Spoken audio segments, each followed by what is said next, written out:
welcome back to the Babbling Bee. Stella is here. She insisted on being on my lap. The cats are being kind of crazy at the moment, so I'm sorry for whatever antics they might get up to in this video. How are you doing? How is your summer going? It is very hot here, and I'm not loving it at all. However, my husband and I did just recently get back from, we called it a mini vacation. We went to a town that is a couple hours away from us, and we just stayed a couple of nights, and then the rest of our vacation time that we were using, we used for just a staycation at home. And we had some really nice, relaxing days. Also some very hot days walking around the city where we were, because it's hot. It is very hot here in the southern midwestern half of the United States. So I wanted to just get on here quickly today and show you the books that I got on vacation. Soren is playing with his toy, so I'm sure you can hear that. Sorry. There's nowhere, I can't lock up the cats or really like even close the door and keep them away from me while I'm filming, because Soren, especially our boy cat, will just cry and cry and cry, and I don't want to put you or me through that. So I kind of just have to either film when they're asleep or just let them do what they're gonna do. So anyway, we of course went to multiple bookstores during our vacation. If we're going anywhere, whenever we are making a budget, definitely a significant portion of that budget is gonna be books, because that's just who we are. I found some really exciting things, some things that I was planning on looking for and found, which was great, and some things that were not in the plan but were a lovely, pleasant surprise.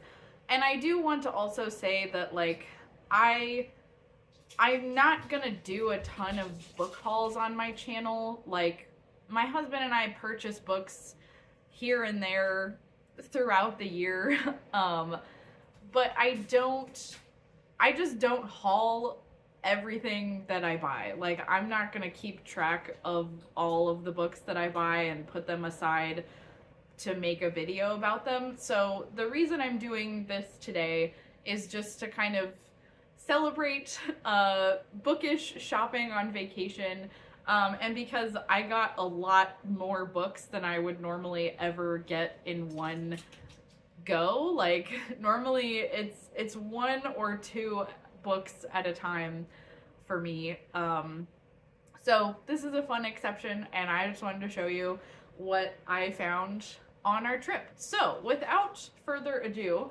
the first thing in my stack here is A Room Full of Bones by Elly Griffiths, and this is part of the Ruth Galloway mystery series, of which I have read maybe two. I'm not sure. I can't remember if I've only read the first one or if I've read the first and the second one, but I'm just trying to collect a few of these so that I can make my way through a bit of the series. I'm not great at finishing series, and it takes a really, really, like, good for me series in order for me to feel motivated to get through the whole thing if there are a lot of books in it.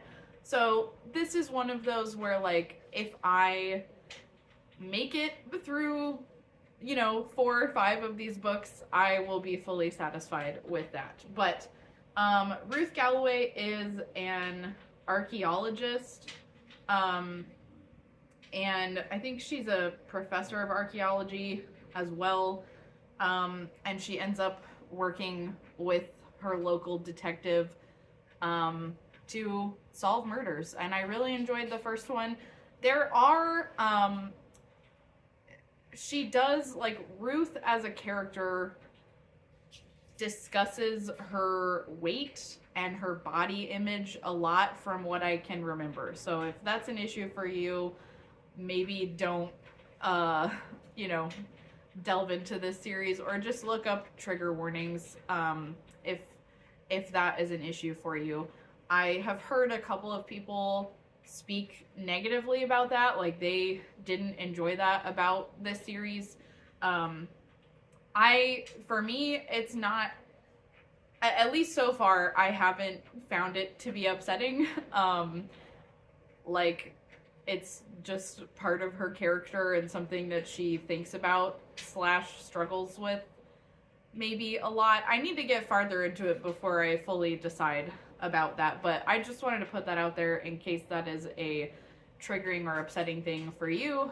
Maybe just look that up before reading these. But anyway, I was excited to find the next one on my list to get in the Ruth Galloway series. And then I found A Place in the World, Finding the Meaning of Home by Frances Mays, who wrote Under the Tuscan Sun, which I have yet to read that book, but I have seen the film. I think I watched that last year for the first time, and it was a good time.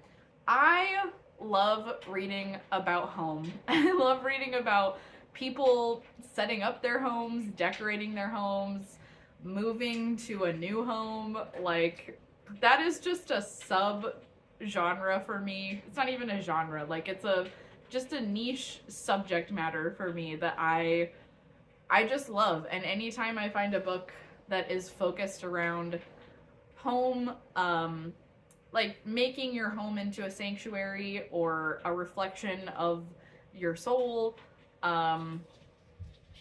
yeah, people staying in like rural cabins and escaping to like a temporary home before they rejoin reality, like all of that stuff just sounds really wonderful to me. And I think in this book, she is writing about her passion for and obsession with houses and the objects that inhabit them: books, rich food, gardens, beloved friends, and transportive art. So just kind of going through different homes that have been meaningful to her. And I'm definitely on board for that. So that was a good nonfiction find. And then my other, I think I only got 2 nonfictions. Yes, 2 nonfictions. And the second one is Listening for the Heartbeat of God by J. Philip Newell. And this is part of my kind of slowly growing collection of books that deal with Celtic themes and ideas within Christianity. That is, like, I would get a whole degree in that if I could. That's one of my many things on my list of, like, here's a hypothetical degree that I would get that would not prepare me for any job, but that I just think would be fun. So yeah, Celtic Christianity, Celtic traditions within Christianity, super fascinating to me. And this was a surprise. I just happened upon it in a lovely little indie bookstore that we found, and I was super stoked about it. So we'll see what I think. It's very slim, and who knows when I will get to this or when I will finish it. I tend to, particularly with, like, if it's a nonfiction book that I'm gonna read straight through, I will just read straight through it. But a lot of the time with nonfiction that is on spiritual subject matter, I kind of will treat them as like a Sunday book, where on a Sunday at some point, if I have time, I will sit down like with my journal, and I think of them as like soul books. And therefore, it takes me absolutely ages to get through them because I'm not reading them every day or even every week if I miss my Sunday time, which often happens. So yeah, this is probably going to be in that category of my nonfiction reading life, where it becomes something that I pick up and put down, and maybe 8 months from now I will have made some good headway through it, unless I really try to be disciplined and read it consistently every day and get through it. But based on what that kind of like spiritual nonfiction reading is like for me right now, if I'm trying to be realistic, this will probably take me a surprisingly long time to get through, despite its short length. But that was a fun find that I was very pleased to stumble upon, and it was a great indie bookstore experience all around. And actually, in that same bookstore, I found the most exciting books that I got on the whole trip, but I'm going to show you those at the end of the video. Okay, moving on. So I recently found this book at my work. I currently work in my local library district. So I will often peruse, seeing what I can find in our system or seeing what is available through interlibrary loan. Take advantage of your interlibrary loan, guys, if you don't already. It's great. And I was really excited to discover that I could get this book through interlibrary loan. And then, of course, I didn't finish it by the time that it was due, and I renewed it, and I renewed it again. But I can't renew it anymore, so I wanted to purchase it because it is just gorgeous. It's a graphic novel. It's called Queen of the Sea by Dylan Maconis, and this incorporates some actual history, but it also has its own, like, fictional story within that. So it says, Margaret has lived on the island for as long as she can remember, and she loves every inch of it, from the mysterious stone circle left by the old people to the windswept beach where she and the Elysian sisters await the ship that brings supplies to their remote convent home. But everything changes when two new arrivals appear on the island. First, William, who will become her dear friend, then Eleanor, who will upend her peaceful existence. So yeah, Eleanor, the former queen of Albion, has been banished to the island by Elizabeth, I think? English history that I'm very sketch on. But the convent, like the order of the convent itself is, I believe, fictional. However, this looks so wonderfully. I'm trying to find like cool pictures to show you. It looks so fascinatingly at convent life and like the animals who live on the island and just this whole world that this girl that Margaret lives in every day, and her life is very like limited to the island and its rhythms and routines.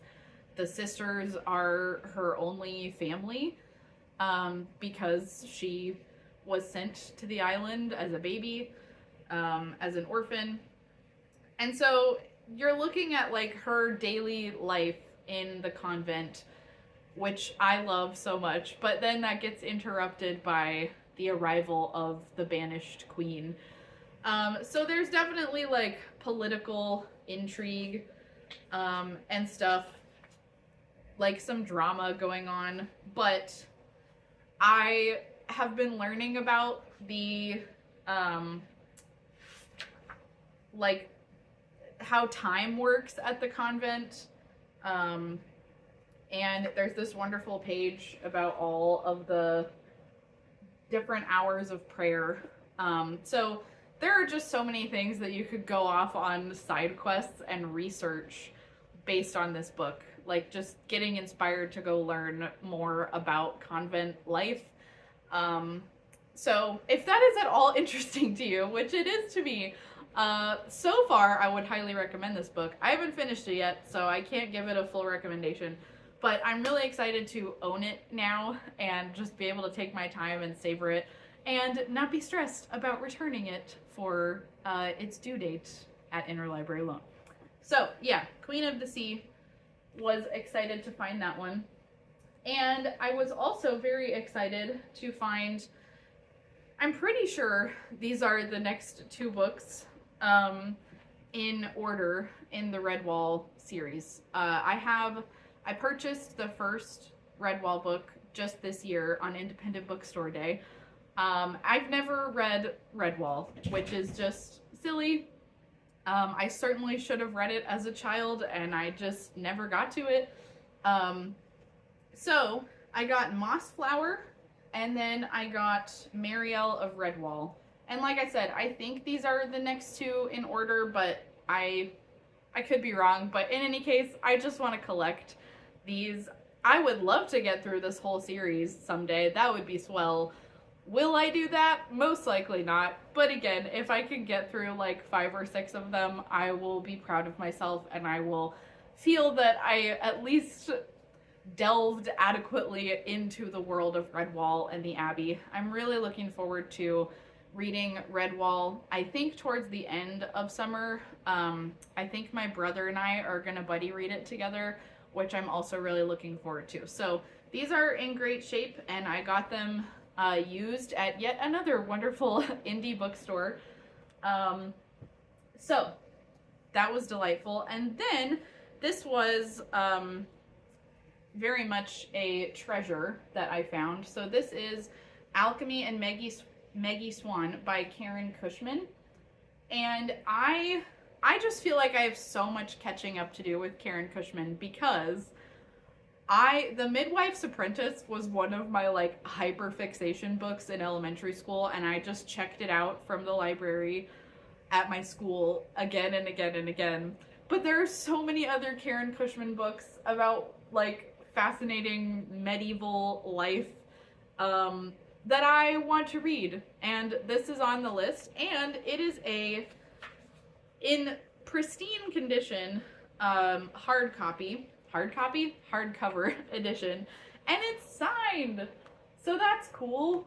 I don't normally, like, I'm not a person who is obsessed with having signed editions of books, but I just kind of stumbled upon this, and the wonderful worker at that indie bookstore gave me an educator discount for being a public librarian, so I was able to get all 3 of these guys on discount, which was great, and that was so kind of her. So yeah, very happy to add this to my slowly growing collection of Karen Cushman books. And then finally, this is my last thing in this book haul, but I was so excited. Different indie bookstore, the same one that I got the Celtic spirituality book at. I found books 3, 4, and 5 in the Emma M. Lyon series by Beth Brower. Now, I had kind of a crisis about this, because I was like, do I buy the first 2, which I've already read on Kindle and own on Kindle? Technically, I also own the 3rd one on Kindle, but I haven't read it yet, and I really would like to have all of these, because I think they're so pretty all together. I want to have, like, tangible paperbacks on my shelves, just so I can treasure them and have them in my collection and have a tangible reminder that I read these books. This is a series that I definitely plan to read all of the Emma M. Lyon books, and I'm really excited to dive into the 3rd one. So yeah, I was just so chuffed to find these 3. And I ended up, I just decided I'll get the 1st and 2nd one down the road, but for now I just want to focus on grabbing the ones that I haven't read yet. So yeah, these are going to be waiting for me as my consolation when Jane Austen July is over. I just finished reading Sense and Sensibility for Jane Austen July, and I genuinely feel despondent and like, what do I even want to read? So I think Emma Lyon will be the perfect thing to dive back into when I have no more Jane Austen reading to bring me comfort and joy. Okay, with that, I am gonna get this cat off of my lap and continue getting stuff done for today. But thank you for watching, and let me know if you are planning any fun trips this summer, if you've already been on a vacation, and if you like to buy books when you're on vacation, or if you found any good things on your trips so far this summer. I wish you a lovely rest of your week of reading, and I will see you again soon. Bye!